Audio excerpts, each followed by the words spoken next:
Hey everyone, Serotonin2501 here, bringing you part 8 of StarTropics. Still stuck in Big Joe's cavern after I failed miserably the first time, so we'll get through it this time.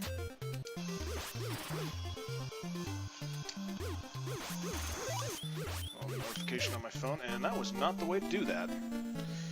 Wonderful start to the wonderful start here.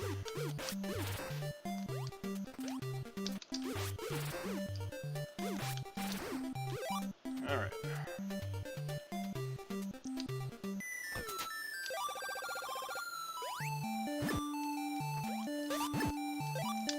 Get some much needed health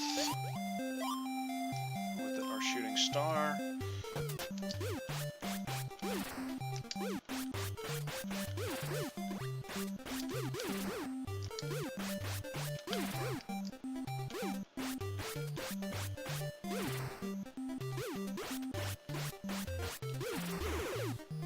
Alright. Back to this room again. About the only saving grace is these little octopi don't move around, so it's more of just a puzzle of how to get, like I said, how to get to them. Because you have to kill them all to open the door.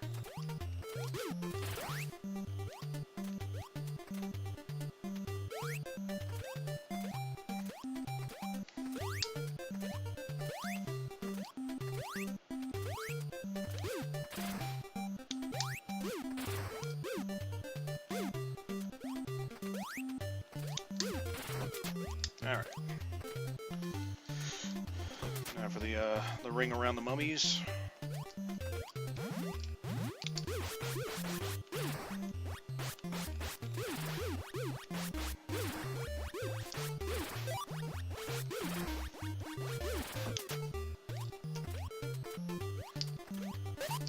Pick up some more life.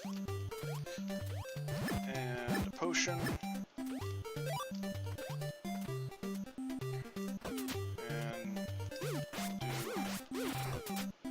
Sub-boss. Ow.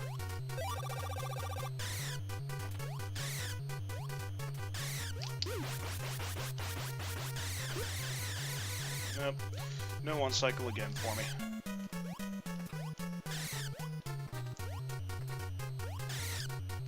Come on. There we go. Alright. Making pretty good time to get back to where we were.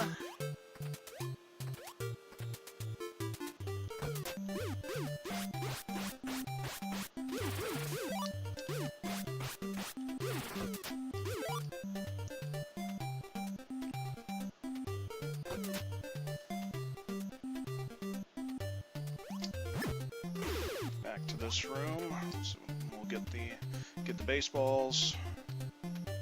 And the cleats.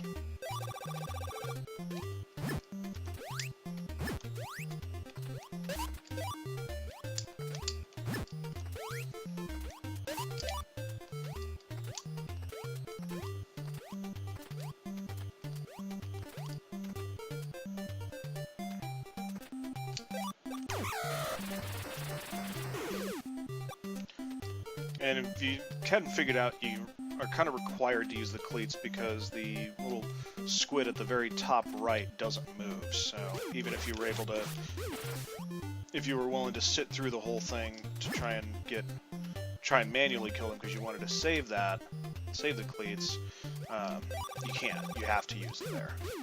It's kind of the tutorial for using it.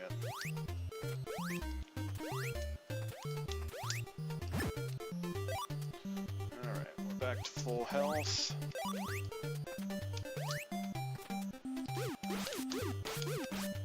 And of course I had to open my big fat mouth.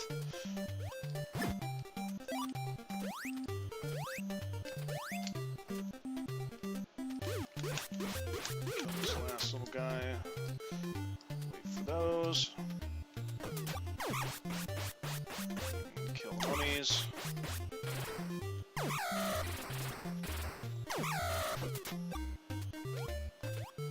I'm fairly certain there's nothing really in this room.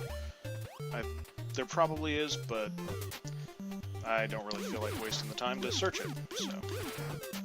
And we're already at full health, and we're back to Broken Joe. So... let's try that again. Yeah, and then... there's no way to dodge him other than jumping.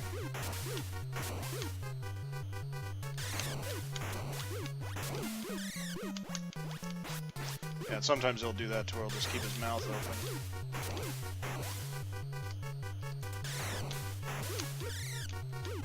There we go. With 4 to spare. Kinda cutting it close there.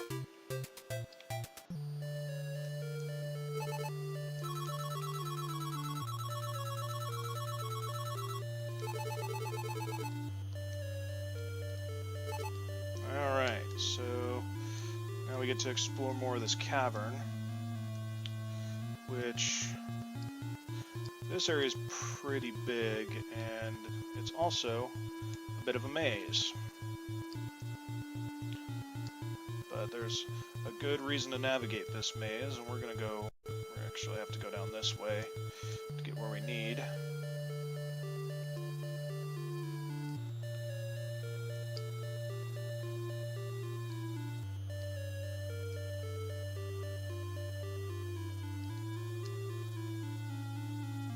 Nope.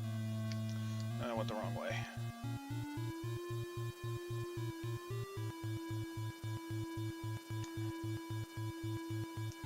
We gotta go here. Because there is something over there.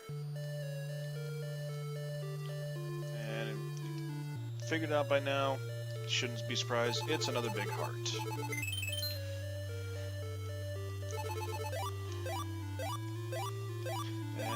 With this one, we're gonna need it, because this one is pretty challenging.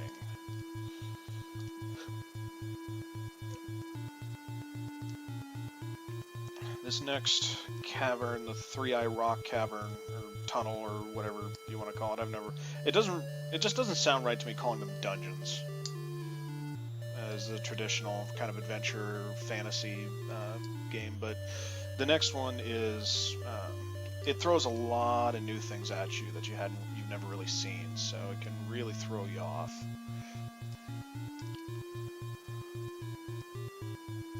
And then we come across whatever the heck this thing is. Looks like metal. There's 3 holes, and there's a cipher. So, obviously that's what crashed into the ground. So we're going to go ahead and move on to the next cavern.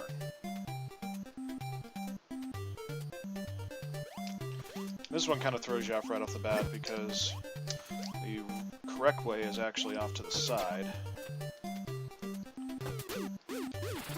More rats. Thankfully these guys are a joke now, thanks to our shooting star.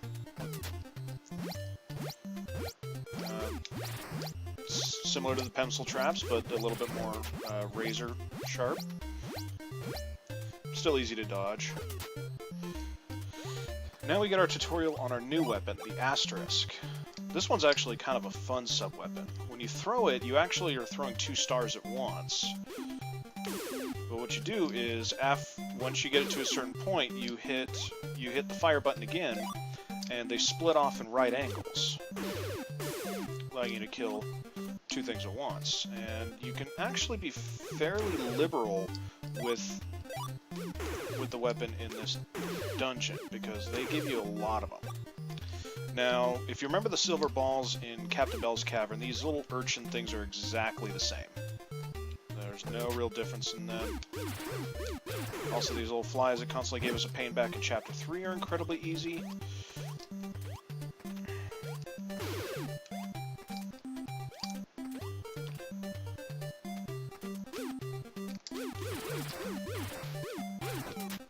I'm actually curious. I want to go back. Ow. Owie. That's what I thought. Well, I guess it,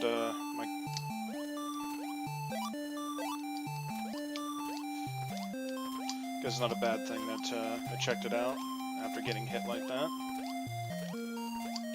So, pointless little detour, but I couldn't remember what was in that room, so just gonna move on.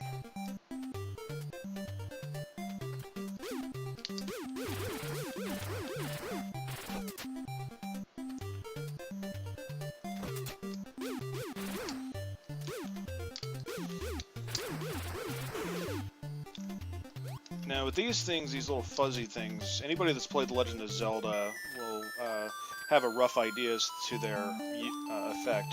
They basically make it to where you can't use your primary weapon. So this room is kind of interesting. This room really will throw you off if you're not careful.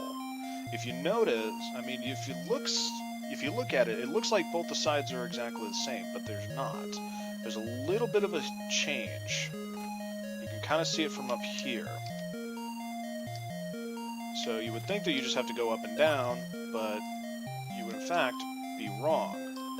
And it's actually a fatal flaw.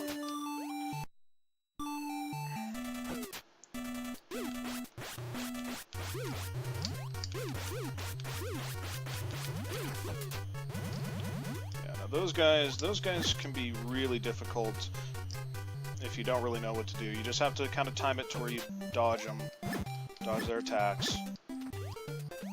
They'll only shoot in cardinal directions, so you can remember that if you need to kind of get away quickly, you can move it at a right angle. They don't shoot diagonal.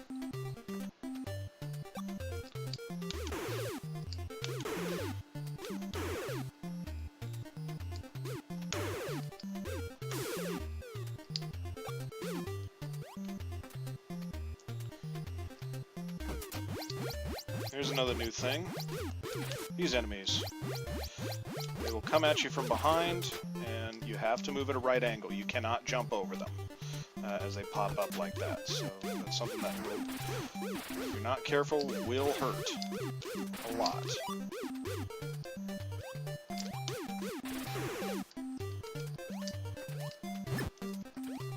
Life, and this is what I was talking about when I said you can be liberal with the asterisks, because they give you a lot of them. Ow.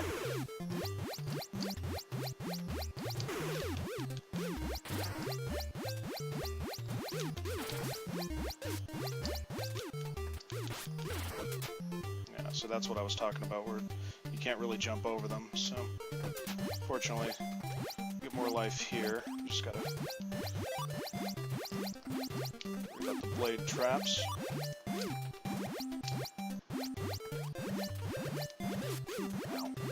I'm fairly certain there's nothing in there, so...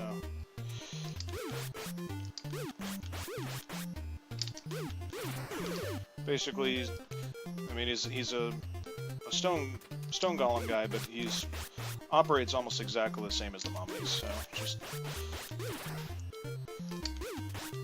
This one's kind of tricky because you do have to watch out for the little fuzzy things and not getting hit like I did.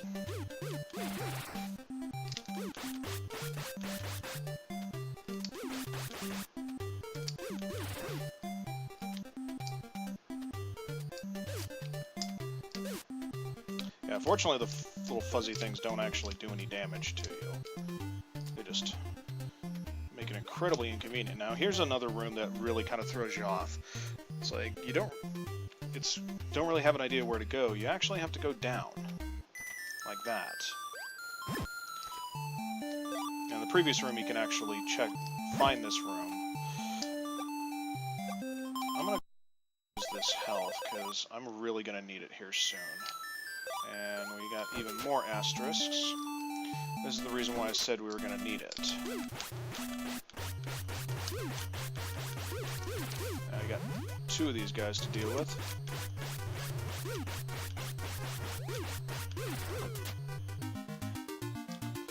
And once again, don't let the music fool you.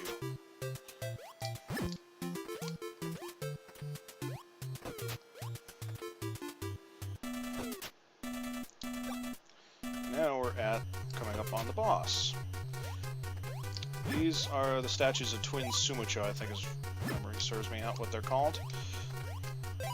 And now you see the gimmick of the Astrus.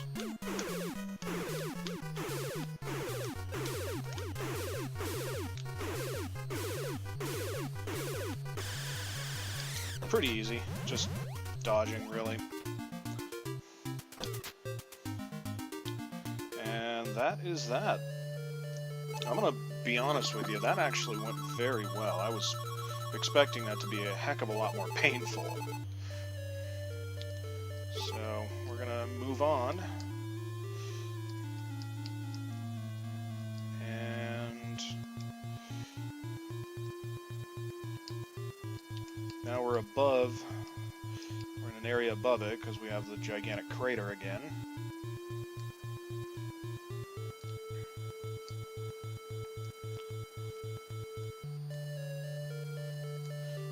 Figure our way around here.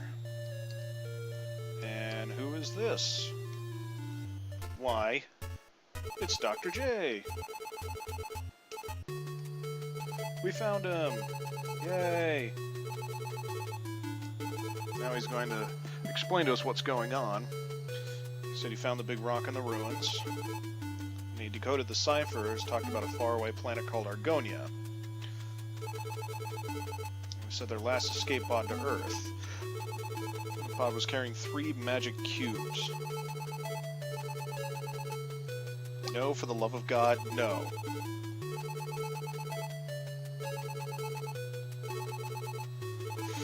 So now we have to go get the cubes back.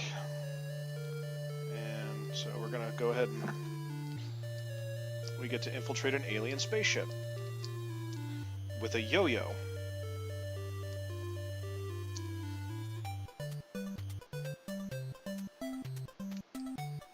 But then again, logic doesn't really matter in this game, obviously. So, we're now in Chapter 7, the alien spaceship.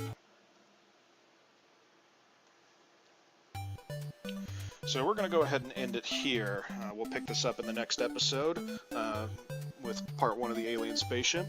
Until then, if you like what you see, please like, favorite, or subscribe to it. If you have any comments or any ideas for games you want me to play, feel free to leave them in the comments of this video. Until next time, I am Serotonin2501. Stay happy, people.